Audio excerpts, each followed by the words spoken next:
So the first half of the season's come to an end today. The first bout of fixtures have been played. Rangers finish it on a high note, to be honest. I thought the performance today was good. There was a lot of positives to take away.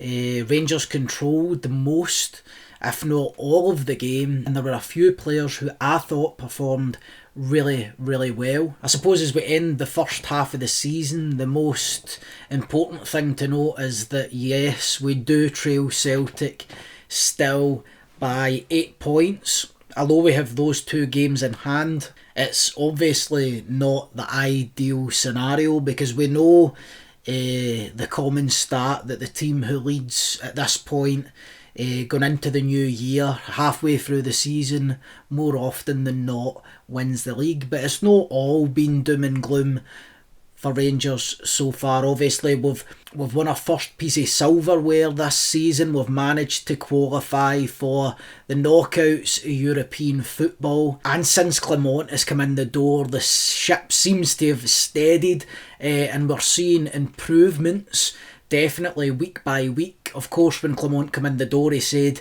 he never had a magic wand and things wouldn't change overnight, but this is going to be a crucial point of the season, obviously, with the January transfer window opening. Rangers getting some early business done, signing the big boy Silva up front, who when he came on today looked sharp. I mean, I'm not going to judge him on this 10-15 minutes or whatever he got today, but you know, he's clearly a good player. He's been picked up by a Premier League team when he was still a young boy, so he's still developing, you know. It will be good to see in the latter part of the second half of this season what sort of tune Clement can get out of him, how he'll play, where he'll play. Obviously we expect him to his natural position to be sitting off the striker, but is he going to feature more as a number 9, or is he going to sit in behind Dessers?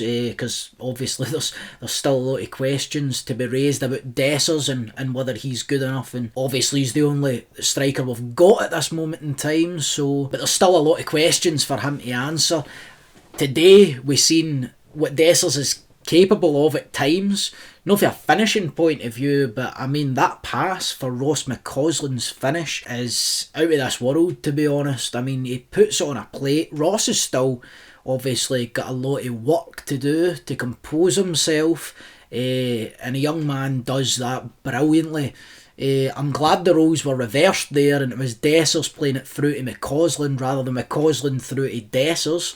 That's how confident I am about Dessers finishing at this moment in time.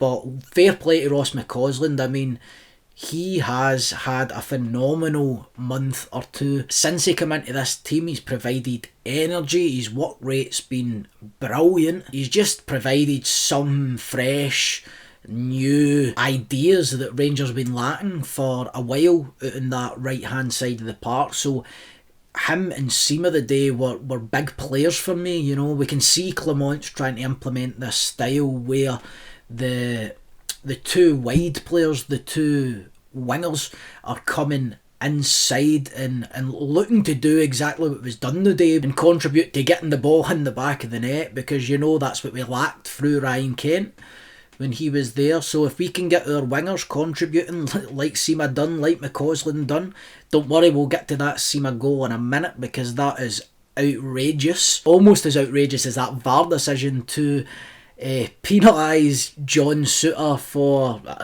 what can we say, having an arm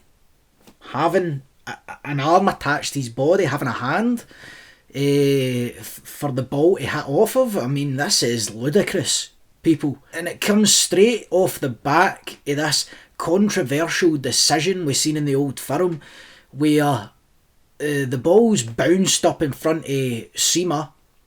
Alistair Johnston's hit the ball with a right hook.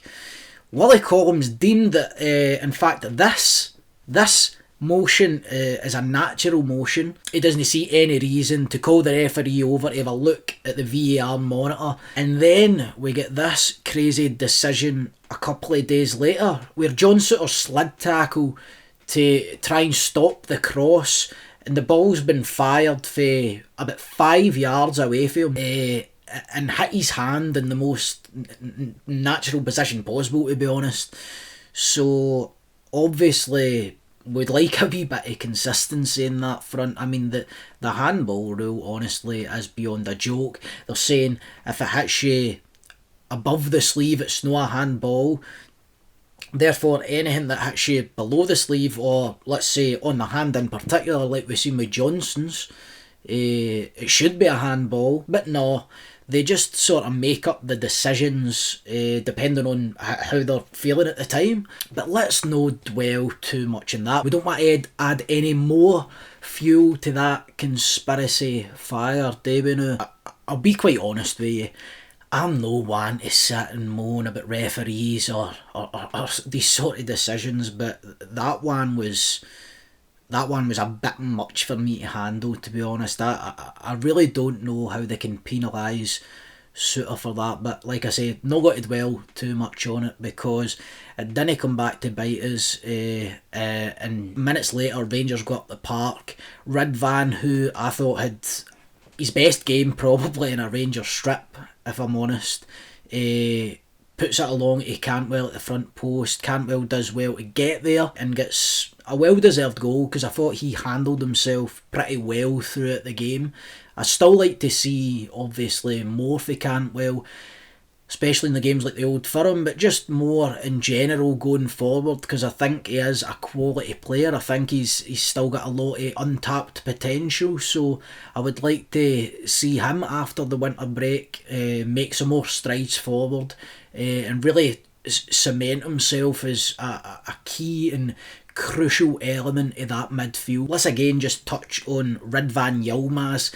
I think we could have been doing with the sort of performance that he put in the day in the Old Firm a couple of days prior, but you know, I suppose what we're asking for our players is that they look as if they're improving with each and every week that goes by, and obviously this is Ridvan Yilmaz's first real spell in there at left back consistently. It's clearly building his confidence. He's clearly getting better. I thought his pace is frightening at times.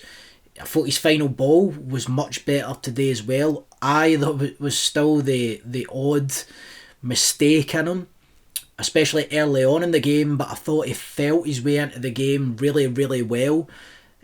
Obviously, the big question with Yilmaz is going to be with his height, maybe set pieces, or if people are going to try and exploit the height differential between him and some of the other players, maybe at the back post or something like that. But he's a bit of a dog, you know what I mean? He's no scared to put himself about. He seems like he's getting fitter each week that goes by, and you know, I thought his delivery later on in the game as well. As the game went on, his delivery got better.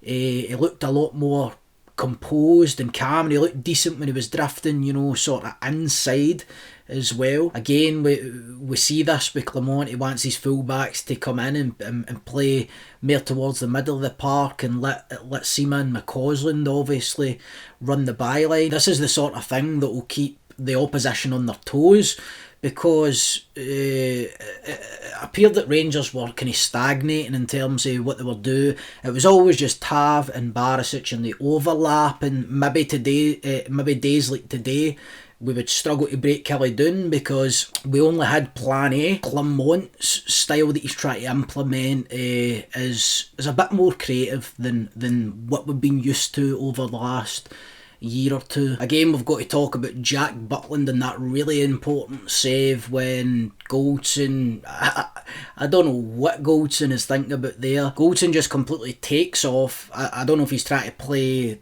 the big Kelly striker offside, or if he's just moving up and trying to press their midfield without kind of clearing it with Suter and the rest of the defenders, but leaves the big Kelly striker. The ball gets played round about him and he's 1-on-1 with the Rangers goalie, and fair play to Jack Butland. I mean, he wasn't called upon a lot. That is the importance of having a man like him between the sticks. That game could have been so different if the big fella just slotted that away, but Butland does what Butland does.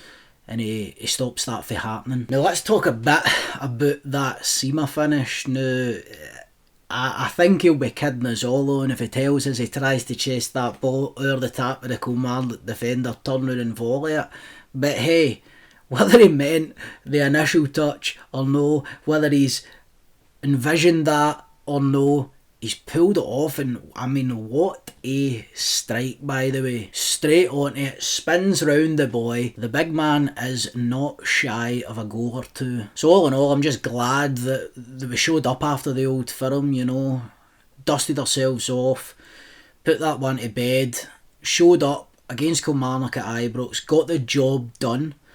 Now we go off into the winter break, hopefully get some new faces in the building, get some faces back, like say Raskin the day, who get a wee run out. It will be so good to see him back. I mean, he's been a massive miss. Obviously we've been chopping and changing and playing with a makeshift centre midfield for a number of weeks now, so it's not been easy. It's not been the easiest task for the players or for Clement. And credit where credit is due, because Big Stirling, I mean, he come on the part off the bench today again, and he looks hungry. He looks like he's got a point to prove, and this is what me and Andy were talking about a couple of weeks ago, when those players like Lammers getting their chance and Ridvan getting their chance, and it didn't look like they were hungry. But I think we see the difference today, because whether it's 90 minutes or 20 minutes, Stirling comes on and he makes an impact. So we signed him as a right back. He's not going to replace Tavernier anytime soon, I wouldn't imagine. But you know, the big man's in with a shout to be in and about that midfield, because he's fast, he's physical, he's fit, and he can certainly cause the opposition problems. And you know, he's not done himself a disservice with how he's handled himself in there, to be honest. So fair play to him, fair play to Clement. I know he was kind of restricted by who he could put in that position, but he's chose Sterling, he's put him in there. He must have seen something in him. He must have realised that this guy is clearly capable of it. He's a good footballer. So all in all, it's been a kind of up and down start to the season, and it's time for us to go regroup to make sure we get people back from injury, to get some new players in the building, and get them up to speed pronto, because there's a lot of football still to be played. Obviously we're still in Europe. The Scottish Cup campaign as well got underway, and despite being 8 points behind Celtic at this stage, we are by no means out of the title race either. If we win our 2 games in hand, which again is an if, it's not guaranteed, but hopefully we can show up and win those games and get within touching distance to Celtic, then it's going to make for an exciting couple of months as we enter 2024. So I'm looking forward to it. Let me know what you think. Where do we need to strengthen over the January transfer window? Do you fancy us for the league? Do you fancy us to go another run in Europe?